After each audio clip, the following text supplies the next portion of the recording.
नमस्कार आप सभी को।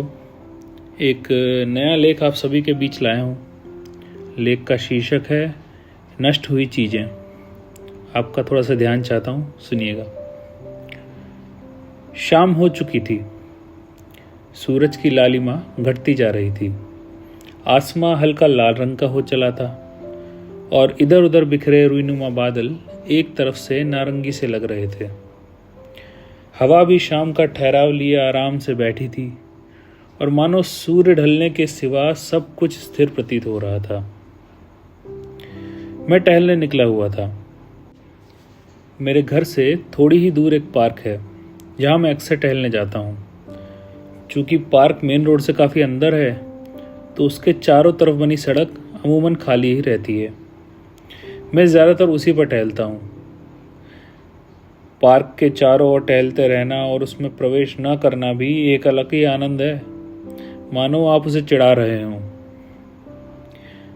मेरा उसे चिढ़ाना चालू ही था कि मैंने देखा पार्क के कोने से बहुत धुआं उठ रहा है। तो मैं तेज चलता हुआ उस कोने तक पहुंचा। अरे, इसे क्यों जला रहे हो? इसे ऐसे ही भर लो, मैंने उनसे कहा। कुछ लोग जो वहाँ ज़मीन पर इकट्ठा सूखे पत्तियों के ढेर को जला रहे थे, जबकि उनकी कचरा गाड़ी पीछे खाली खड़ी थी। अरे भाई साहब, इसे ऐसे ही भरेंगे तो गाड़ी में पूरा नहीं आएगा, बस हो ही जाता थोड़ी देर में, उनमें से एक ने कहा। मैं उसके बाद कुछ नहीं कह पाया और उन्हें खड़ा वहाँ देखता रहा। थोड़ी ही देर में वो जलकर राख हो गया तो उन्होंने उसे समेटा और गाड़ी में भरना शुरू किया और धीरे धीरे वो आराम से उस गाड़ी में समा गया। इसके बाद वो गाड़ी गुड़काते हुए चले गए। मैं पीछे खड़ा उन्हें उन जली पत्तियों की राख ले जाते हुए देख रहा था। हमें कैसे चीज़ों के खत्म हो जाने पर उनके द्वारा घेरी गई जगहें चुभने लगती हैं। कैसे आजीवन सार्थक रही चीज़ें अपनी आयु समाप्त करते ही निरर्थक और बोझिल सी प्रतीत होने लगती हैं। कैसे अब हम उन्हें इस सार्थक दुनिया से अलग कर देने के लिए आतुर से हो जाते हैं। इन खत्म हुई चीज़ों का इस समाज ने एक दायरा तय किया हुआ है, जो दायरा उन्हीं के जीवित रूप के दायरे से काफ़ी छोटा है और अलग थलग निष्कासित है, अशुभ है, पर्दादार है। कैसे उनके नष्ट होते ही उन्हें उस दायरे में समेट देने की एक जद्दोजहद से चालू हो जाती है। मरे हुए लोगों को जला दिया जाना भी क्या इसी सोच का उदाहरण है? क्या चिता पे रखे गए लोग जब अपने आप को राख व चंद हड्डियों में समेट लेते हैं तभी उन्हें गंगा अपनाती है? पर सोचिए, क्या हो अगर नष्ट हुई चीज़ें उतर आएं विद्रोह पर? क्या हो अगर वो मांगने लगें अपनी पूरी जगह पहले जैसी? क्या हो अगर वो न स्वीकारें पंचतत्व में उनका विलीन होना? कैसा भयावह दृश्य होगा वो। लाशों का गंगा में तैरना। क्या बिन जली लाशें बना रख पाएंगी गंगा की पवित्रता? या सालों से पतझड़ का पेड़ों तले जुड़ना बढ़ा दे उसका कद यदि पेड़ से भी ज़्यादा तो? क्या पतझड़ से घिरी कोपलों से फूट पाएगा बसंत?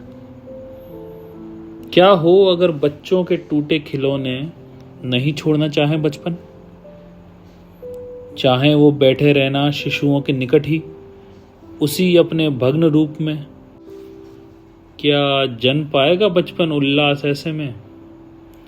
या वो आंखें मिलाते हुए शिशुओं को जताएंगे कि बेकार हो जाने की उदासी कैसी लगती है? क्या हो अगर टूटी चप्पलें, फटे जूते अगर पड़े रहना चाहें हमें हमारी यात्राएं याद दिलाते हुए?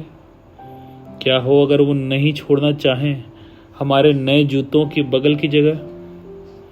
क्या हम में है हमारे अतीत को वर्तमान के बगल में रखने की हिम्मत? शायद नहीं है, बिल्कुल नहीं है।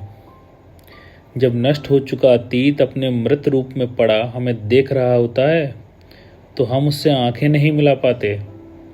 सो हम उसे जलाकर, दफनाकर, बहाकर इस दुनिया से हटा देते हैं, मगर इस बात से अनजान कि वो कभी पूरा नहीं हट पाता। कुछ है उसका जो हमेशा शेष रह जाता है, जिसे हम चाह कर भी नहीं हटा पाते, और वो है उसकी स्मृतियाँ। वो नहीं होती हवाले आग के या जल के या पृथ्वी के, वो वहीं पड़ी रहती हैं हमारे जहन में, न हटने को तैयार, और तौलती रहती हैं लगातार हमारे लाए हुए वर्तमान को खुद से, और धिक्कारती रहती हैं, कचोटती रहती हैं हमारे चुनाव को, मिलाती रहती हैं हमारे वर्तमान के हर्ष में अपने अतीत की ग्लानि। चीज़ों का नष्ट हो जाने से बहुत ज़्यादा होता है। इसी बीच मेरा फ़ोन बजा और मेरा ध्यान टूटा। मैंने पाया कि मैं अभी तक वहीं खड़ा था। रात के अंधेरे ने शाम को अतीत कर दिया था, मगर पार्क के कोने से अभी भी हल्का हल्का धुआं उठ रहा था। शायद पत्तियों ने नहीं छोड़ी पूरी जगह। अगर आपको ये लेख पसंद आया तो इसे लाइक करें, इस चैनल को सब्सक्राइब करें और अपने उन सभी दोस्तों के साथ इसे शेयर करें जिन्हें आप ये सुनाना चाहते हैं। तो चलिए, अगली बार तक के लिए अलविदा। मिलते हैं अगली बार किसी नए लेख के साथ, नई कहानी के साथ, या एक नए ख्याल के साथ। धन्यवाद।